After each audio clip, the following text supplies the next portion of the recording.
Hello, everybody. Welcome to 8 Minutes of College, and I am excited today to have Samantha Class with us. And Samantha, you're just awesome. I love it what you do and everything. So I just want you to go ahead and tell us a little bit about your background and what you do. Yeah, absolutely. So I'm super excited to do this. So thanks for putting the opportunity on Facebook. I'm super glad to be here. But yeah, so my name is Samantha Class. I've been in higher ed for about 3, 4 years now. I was a first generation student myself. I started college with dual enrollment through my high school. I finished my associate's degree the same year I graduated high school. I had my bachelor's degree before I was 21. And I am now working on my master's in higher education administration. So that has definitely been an interesting journey, being the first one in my family to do this and trying to figure it out on my own. And then in the meantime, of course, I am an admissions recruiter with Kennesaw State University. I've been doing this in particular for almost 3 years now, and I absolutely love it. And before I was here at KSU, I spent a year with TRIO through Colorado State University, Pueblo. So I've been kind of across the country, but the career path has stayed the same, and I definitely don't plan on changing that anytime soon. Awesome. Awesome. So your heart for doing what you do came from your own experience, didn't it? Yeah. Especially with Trio, that was kind of like my first real job in higher education. The whole premise of Trio is to work with first generation and or low income students, just kind of get their foot in the door with college. I was a first generation student, not necessarily low income. I did grow up from a low income area though.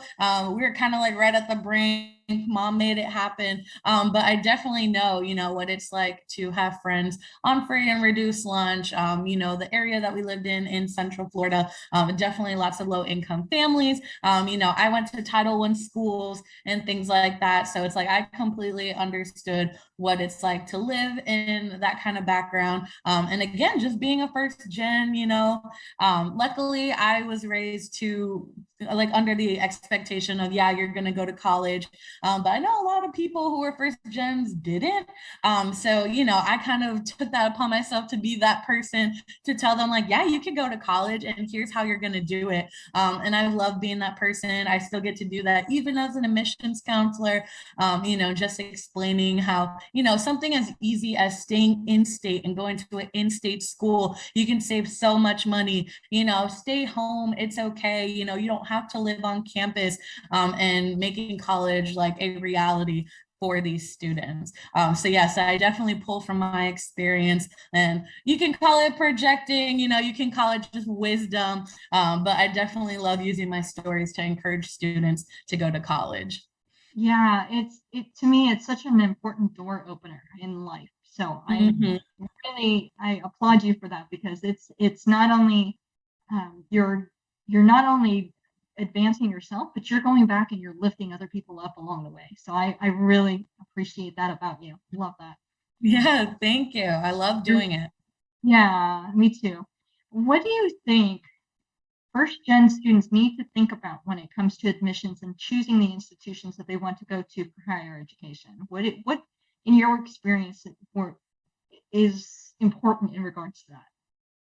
Yeah, so I think when it comes to just the idea of college, is knowing what kind of colleges are out there. Because when we think college, everyone thinks like big 4 year university. And there's so many different avenues to that. You could start at a 4 year college, or maybe you could do a community college, or even me, like, even though I'm an admissions counselor, I am a big fan of technical colleges too. And I think just any form of post-secondary education that is better than nothing. So maybe college isn't your jam, maybe you don't want to be in school for 4 years. That is totally cool. Go get certified in something in 2 years and bam, you're in the workforce already. So something as simple as knowing what their options are in the fact that they don't have to start at a giant university. And then even in that regard, those universities come in different shapes and sizes. So for example, Kennesaw State, we have 40,000 students at our institution. So for some people, that's amazing. For some people, that is absolutely terrifying. And I totally get that. I was actually really spoiled in my experience with undergrad. My university, they actually held all their classes for my major at the community college campus that I went to. So I still got to have those small class sizes. And honestly, if I did not have that personalization and those small classes, I don't think I would have been as successful as I am right now, because I would have felt like I was lost in the mix. You watch TV and you see those lecture halls, and that scares me. Like, I do not like the idea of that. I like getting to know my professor. I like getting to actually know my classmates. I don't want to be afraid to come to their office hours. I was that kid that spent way too much time at my professor's office. I just drop in, say hi, that kind of thing. So just knowing what options are available to you when it comes to going to school after high school, I really think that's the biggest step, because from there, you can actually plan what you're going to do and how you're going to get there. Because I feel like students, they're just kind of putting themselves under this expectation of, I have to pick a major and do it. And it's like, there's so much more than just a major to pick when it comes to attending a post-secondary education. That is absolutely 100% true. So much more. You have to make sure it's a good fit for you. I definitely appreciate your words on that for sure. So what kind of resources do you think that first generation students should be looking for and be aware of that maybe they aren't, just because they don't have the experience that another person might have? What are some of the resources that they should look for? Yeah, absolutely. So even just starting at the high school, taking advantage of their high school counselor.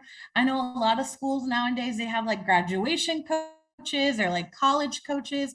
So taking advantage of those resources right there at the high school, they're going to help you fill out FAFSA, which is that free application for federal student aid. They're going to help you get those fee waivers from SAT and ACT if you qualify for them. So not only do you get to take that test for free to apply for these colleges, you get to apply to these colleges for free too. That is a huge, huge help, because college apps can be kind of expensive.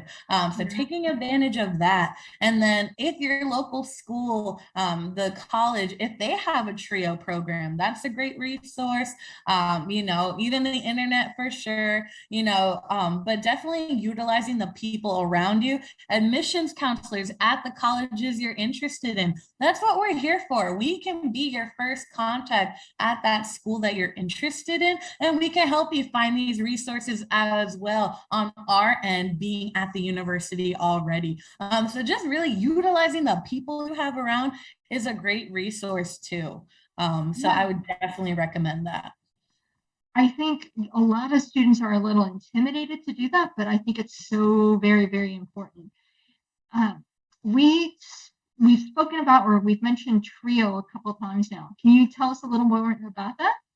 Yeah, absolutely. So TRIO is a federally funded program through the U.S. Department of Education. They have their different branches that kind of highlight different age groups. They start as young as middle school with their Gear Up program, and then they go all the way to their Educational Opportunity Center for adult students who are either returning to college for the first time in years, or maybe they've never even started a post-secondary education. So they have Gear Up, they have Upward Bound, they have Student Support Services, which is when they're in school. They have EOC, and then they have Veterans Upward Bound.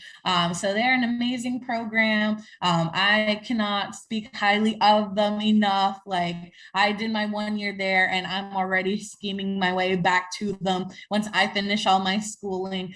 So they are amazing. And if you have it in your area, definitely take advantage, because it takes a very special person to work at TRIO. I think we talked about that last last time how I was saying that my coworker said you had to have a trio heart to do that kind of work.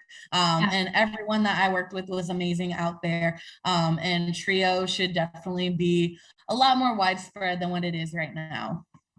Fantastic, fantastic. It's so nice to know that there are those programs out there that can help students in these kind of positions, because it's just, otherwise you feel lost. You really do feel lost, I feel. So last question for you. What's one thing you could say to a first generation college student that would, you feel, would help them to succeed? What's one thing they should keep in mind? Don't be afraid to ask for help. Do not be afraid to ask for help. I know that the idea of attending college can be a little overwhelming. Applying, filling out these applications can be overwhelming. Filling out the FAFSA application can be overwhelming. Figuring out how you're going to pay for college is overwhelming. It is a very overwhelming process, and we're not afraid to admit that. And especially just how stressful life in the world has been these past almost 2 years. Don't be afraid to ask for help. There are people there waiting to be, asked to assist students. That's what we're here for. I know a lot of students, they're kind of under the impression nowadays that we just want you in the school to take your money and get you out of here as soon as possible. That is not why we are in this business. I can guarantee you that the people in higher ed are not here just to make a quick buck off you. I can pinky promise you that we are not here for the money. We are here because we love working with students, and we want to see you succeed the way that we've succeeded thanks to a post-secondary education. So please do not be afraid to ask for help. That is what we're here for. There are so many people with so many specific jobs to answer the specific questions you might have. And it's just a matter of reaching out to get those answers. Samantha, I love your heart for this. I really do. As you're speaking, I can feel the joy coming off of you, and I love it. Thank you. I thank you so much for being on the podcast. I really do appreciate you. And I hope that everybody who's been listening has gotten a heck of a lot of value out of it. I think it was value packed. And again, thank you, Samantha, for being a part of it. And that was your 8 minutes of college. Yay.